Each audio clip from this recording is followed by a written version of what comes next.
कृष्ण में प्यारे भाई बहनों, पिता पुत्र पवित्र आत्मा आप सबों को आशीर्वाद प्रदान करे। प्यारे भाई बहनों, लगभग 3 महीने पहले ये दुनिया में सारे मनुष्य जातियों का जीवन में होने वाला एक सबसे बड़ा महाचेतावनी के बारे में एक वीडियो अपलोड किया था।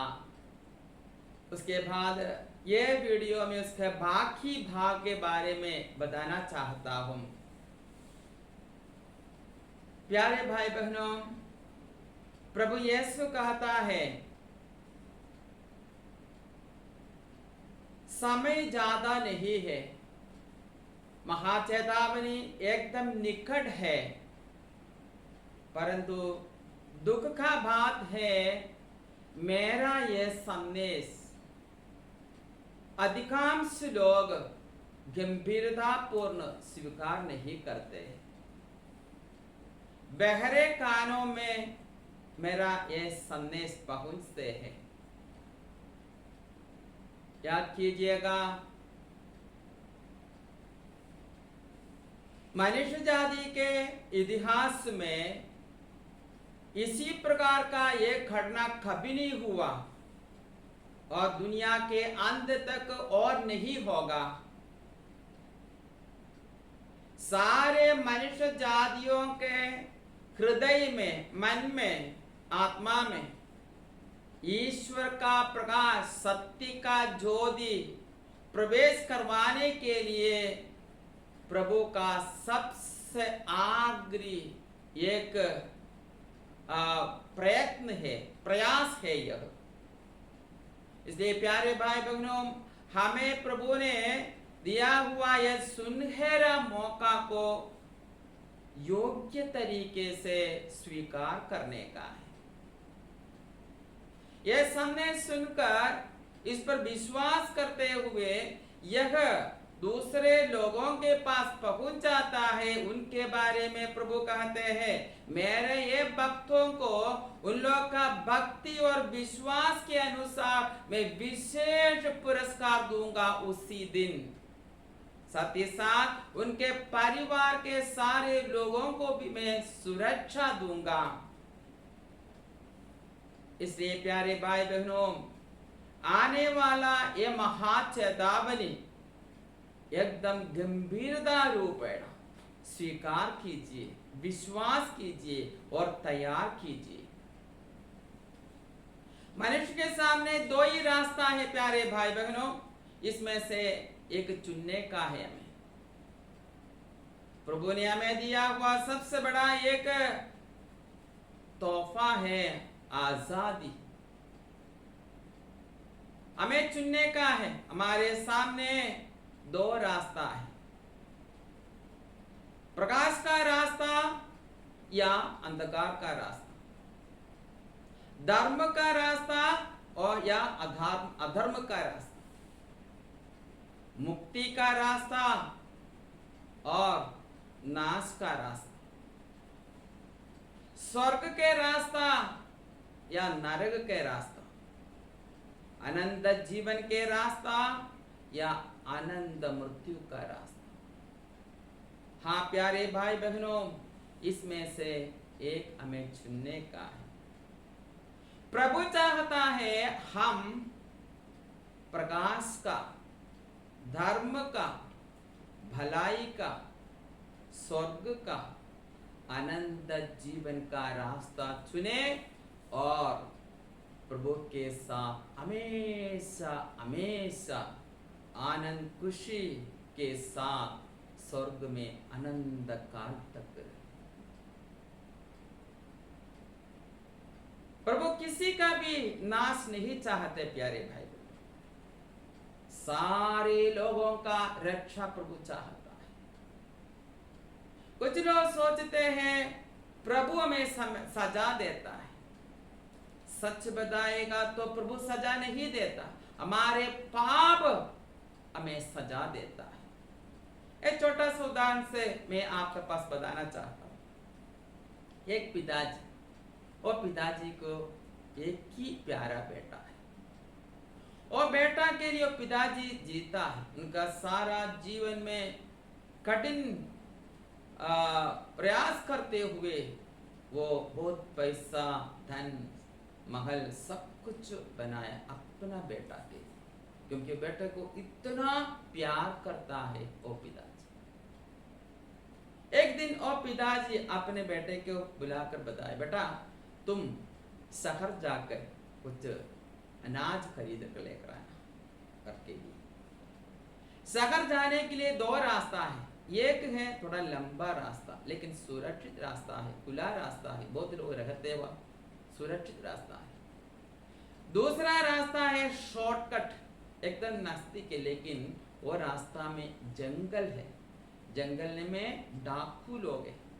इससे पहले भी वो रास्ते में चले गए हुए लोगों को हानि पहुंचाया है डाकू लोग। इसलिए ये पिताजी बेटा को इतना प्यार करते हैं कारण से पिताजी ने बेटे के पास बताया, बेटा तुम कभी भी वो रास्ता में नहीं जाना, जंगल का रास्ता कभी नहीं लेना, जाओ खुला रास्ते में जाओ, थोड़ा लंबा जाना पड़ेगा फिर भी तुम सुरक्षित रहेगा। हाँ पिताजी बोलकर वो बेटा चला जाता है। लेकिन मन ही मन सोचते हैं डाकू लोग आएगा तो मैं उससे उन लोगों से लड़ूंगा और मेरे पास बंदूक है, सब कुछ है। घमंड के कारण पिताजी का बात नहीं मानते हैं, घमंड के कारण वो रास्ता में जाता है और डाकू लोगों का संख्या बड़ा था, उनसे उन लोग इस पर अत्याचार किया और मार डाला। आप बताओ ओ पिताजी का दुख कभी मिट जाएगा? कभी नहीं। जीवन के अंतिम क्षण तक ओ बेटे के बारे में और रोते रहेगा, सोचते रहेगा। याद कीजिएगा प्यारे भाई बहनों, एक आत्मा का नष्ट होते समय हमारा स्वर्गीय पिता इसी प्रकार होता है। ये कारण से सारे मनुष्य जातियों के लिए इधर कोई भेदभाव नहीं प्यारे भाई बहनों, बिना भेदभाव से सारे लोगों के लिए, आसमान के नीचे रहने वाले सारे लोगों के लिए है ये महा चेतावनी, नहीं तो करुणा का सबसे बड़ा प्रभु का ये तोहफा।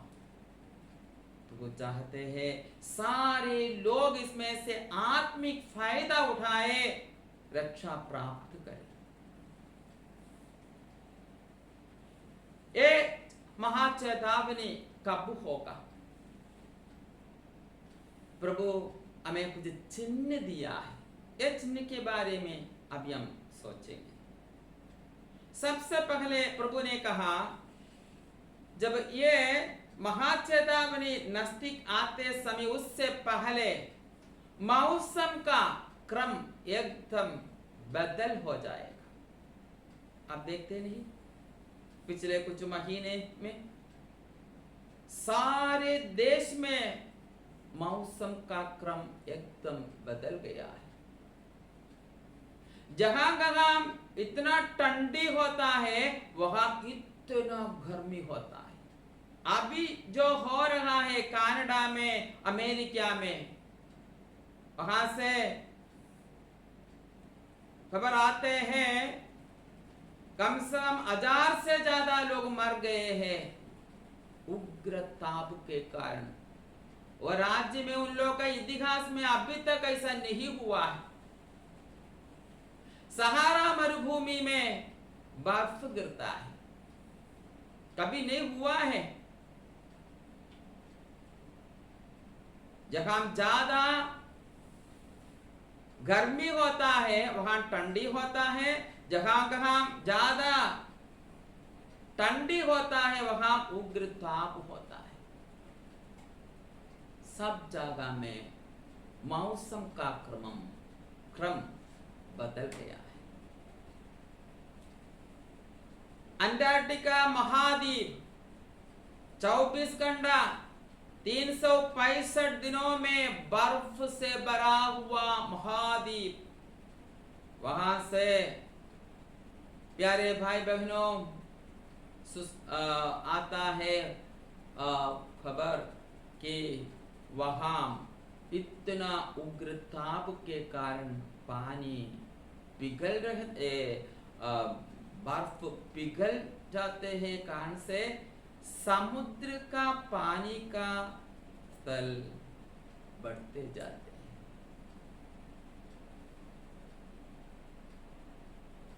और 2 महीने के पहले वहां से एक न्यूज आया, 4200 किलोमीटर स्क्वायर बड़ा एक बर्फ का पहाड़, हिमखंड टूटकर पानी में, समुद्र का पानी में गिर गए। अभी वो पिघल जाएगा, समुद्र के पानी का स्तर और बढ़ जाएगा। वैज्ञानिक लोग बोलते हैं दुनिया के 20 नगर इसी प्रकार धीरे धीरे समुद्र का पानी में डूब जाएगा। भारत में सूरत, कोच्चि, ट्रिवांड्रम, ये 3 शहर। 2 महीना नहीं हुआ, मेरे साथ पड़े हुए एक सिस्टर, उसने फोन करके बताया, फादर जी हमारा घर, हमारा मकान, जगह पूरा समुद्र ले लिया है। मैं सकी देखो हो रहा, कोच्चि से आए हुए। तो प्यारे भाई बहनों, ये सब चिन्ह समझते हुए हमें क्या करने का है, और ज्यादा ये महाचेतावनी के लिए तैयारी होने का। दूसरा एक प्रकार का चिन्ह है, वायुमंडल में उग्र ताप होते हैं, एक कारण से समुद्र के ऊपर साइक्लोन बन जाता है, धीरे धीरे वो तूफान बन जाता है और समुद्र के किनारे में आते हैं, जहां वहां लोग रहते हैं, बहुत बहुत नुकसान पहुंच जाता है। 1 महीने पहले उत्तर भारत में, उड़ीसा, पश्चिम बंगाल में हुआ है, सब याद करते हैं। केवल इंडिया में नहीं प्यारे भाई बहनों, सारे देश में यह होते रहते हैं। और एक प्रकार का चिन्ह प्रभु कहते हैं, दुनिया में कई जगह में कई प्रकार का चमत्कार होगा। एक प्रकार का चमत्कार ऐसे ही है, सबसे पहले वो अमेरिका में देखा है। 12 फीट का एक लौह का स्तंभ एक दिन प्रत्यक्ष हुआ। कैसे वह प्रत्यक्ष हुआ, वो क्या है कुछ भी नहीं जानता है। 2 हफ्ता वैसे ही रहा, पर एक दिन एकदम अप्रत्यक्ष हुआ। पर हम देख रहे हैं वो फिनलैंड में प्रत्यक्ष हुआ, उसके बाद हम देखते हैं कोंगो में प्रत्यक्ष हुआ, और अफ्रीका के कई राज्यों में, जर्मनी में, यूरोप में भी कई राज्यों में प्रत्यक्ष हुआ, भारत में भी हुआ, गुजरात और बॉम्बे में। 2 हफ्ते तक वैसे रहता है और एक दिन एकदम अप्रत्यक्ष होता है। वैज्ञानिक लोग कुछ भी नहीं बोल सकता है कैसे हुआ, क्यों ऐसा होता है, उन लोगों को भी कुछ भी नहीं जानता है। और हम देखते हैं प्यारे भाई बहनों, कुछ कुछ नदी और तालाब में पानी का रंग बदलते जाता है, लाल रंग, हरा रंग, पिंक, कई प्रकार का रंग में पानी देख सकते हैं, लेकिन ये नहीं जान, कोई भी नहीं जानता है कैसे रंग बदल गया है। और तीसरा एक प्रकार का चिन्ह प्रभु कहते हैं, वो समय आते समय दुनिया में एक प्रकार का शांति होगा। आजकल कुछ शांति है, हम देखते हैं दुनिया। और चौथा एक प्रकार का चिन्ह प्रभु कहते हैं, कुछ कुछ राज्यों में अपने नागरिक के विरुद्ध अत्याचार होता है, ये कारण से एक छोटा सा सजा का रूपेण वहां भूकंप होते रहेगा। 2 महीने पहले चीन देश से एक समाचार आते हैं, मई महीना 3 से 7 तक बीच में 1400 बार भूकंप एक के बाद एक होते रहा। बहुत सारे मकान सब गिर के नष्ट हुआ है, कुछ लोग मर गए हैं। क्यों चीन देश में? क्योंकि चीन के सरकार वहां के अपने नागरिक लोग ईसाई और मुसलमान भाई बहनों के विरुद्ध पिछले कुछ साल से भयानक तरीके से अत्याचार कर रहे हैं। ये कारण से वहां एक भूकंप, वो भी इतनी बार याद रखना, प्रभु जैसे बताए उसी प्रकार हुआ है। उसके बाद हम देखते हैं कोंगो देश में, कोंगो में भी लोग परस्पर लड़ते जाते हैं, निर्दोष लोग मरते रहते हैं, मृत्यु होता है निर्दोष लोगों का। वहां भी इसी प्रकार का भूकंप हुआ है, कई प्रकार का दुर्घटनाएं हुए हैं। प्यारे भाई बहनों, प्रभु हमें कई प्रकार का चिन्ह देते हुए हमें समझाता है, प्यारे बच्चों, ये महा चेतावनी के लिए तुम लोग तैयारी करो। किस प्रकार तैयार करने का है? उसी दिन याद रखना, पश्चातापी लोगों पर इतना ज्यादा करुणा बरसाए, लेकिन अपने पाप में रहने वाले लोगों को उसी दिन डर का, दुख का बात हो। प्रभु चाहते हैं सारे लोग प्रभु का सबसे बड़ा करुणा दया का ये महान कार्य सही रूपेण स्वीकार करे, उसके अनुसार पवित्र जीवन द्वारा रक्षा प्राप्त करे। उस दिन प्यारे भाई बहनों, सारे मनुष्य हमें सृष्टि किया हुआ हमारे सर्वशक्तिमान पिता परमेश्वर को और हमारे एकमात्र मुक्तिदाता प्रभु यीशु को आमने सामने देखेंगे। जो तैयार है उन लोगों को जीवन में इतना अधिक आनंद, खुशियां कोई बता नहीं सकता, उतना अधिक होगा उन लोगों का आनंद और खुशी। प्यारे भाई बहनों, ये महाचेतावनी एक दूसरा पेंतकोस्त है। इसके बारे में अगले आने वाले वीडियो मैसेज में आपको मैं समझाऊंगा। तब तक पिता और पुत्र और पवित्र आत्मा के नाम पर